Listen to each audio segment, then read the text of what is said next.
Hello, New Wave of British Heavy Metal.com here. Today we're looking at Nektar and their album Mission to Mars. Before I tell you how great I think it is, a little favour first, and that's if I could ask you please to subscribe to the channel, because that'd be big help and appreciated. There are hundreds of videos all over the channel on, New Wave of British Heavy Metal, classic rock, prog rock, etc., etc. for you to look at. But today it's Nektar and Mission to Mars. Now, Nektar, of course, go all the way back to the late 1960s when they were formed, and during the 1970s released a most fine run of progressive rock albums with that heavy, spacey, psychedelic slant to them, and generally a bit of a concept as well. Albums such as A Tab in the Ocean and Remember the Future, in my opinion, remain stone-cold classics of the progressive rock genre. Now, they did initially disband around about 1980, I think it was, but they did reform at the turn of this century and have remained generally active ever since, and that's despite the passing of various original members along the way, which unfortunately is to be expected, isn't it, for a band that go back, well, approaching 60 years as I record this 29th of December 2024.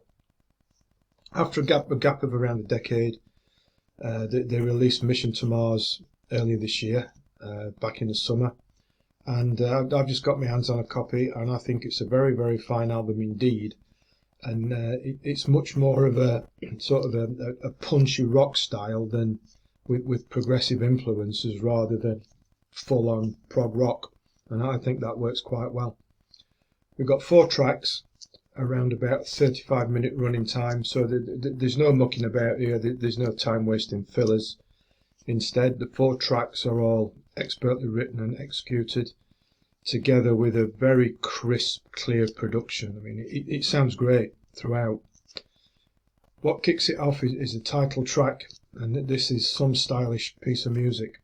Tight, chugging rocker, steady riff, constant, slightly funky bass line which locks in with drums, making quite an irresistible groove to it. As the song progresses, it expands out, bringing in some excellent but sparing washes of keyboards. We've got Hammond organ, we've got marvellous synth work, and some really superb measured guitar to merge it all together. And there's even a bit of good old-fashioned wah-wah pedal stuff going on. Oh yes, quite a sublime song is the title track, it really is.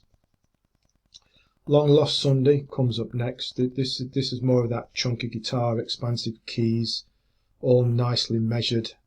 Another effective guitar solo which is full of feeling, and the vocal bringing in a catchy melody to it all. Quite infectious stuff.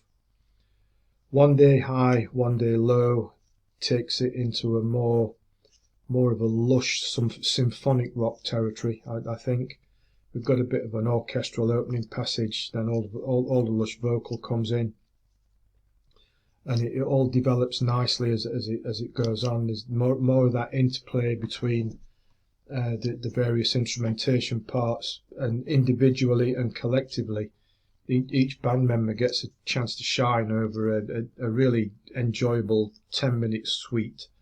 Marvellous stuff. Then the closer, I'll Let You In. This is quite an emotionally tinged, sweeping piano/acoustic ballad which draws the listener in, featuring another measured and effective guitar solo. It's a really grower, that song, as well. Nektar, in my opinion, with Mission to Mars, have a real winner. Modern, fresh, uplifting, very skillfully done, with that big production. It's big rock with that spacey 70 proggy roots, and all the band all the band combining nicely to do it. Proper stuff, this.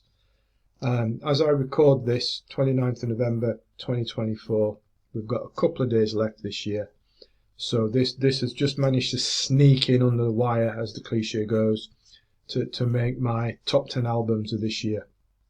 Yes, I do think it's that good, and I believe it's the first of the trilogy that are planned by Nektar, so we've got more to look forward to in due course. But in the meantime, enjoy this for what it is. finely crafted, upbeat, more rock than prog, but still prog, and it's great. So there we are, Nektar, Mission to Mars, recommended stuff. Please do subscribe to the channel before you go, because that would be great. And as always, thanks for listening, thanks for watching, and take care.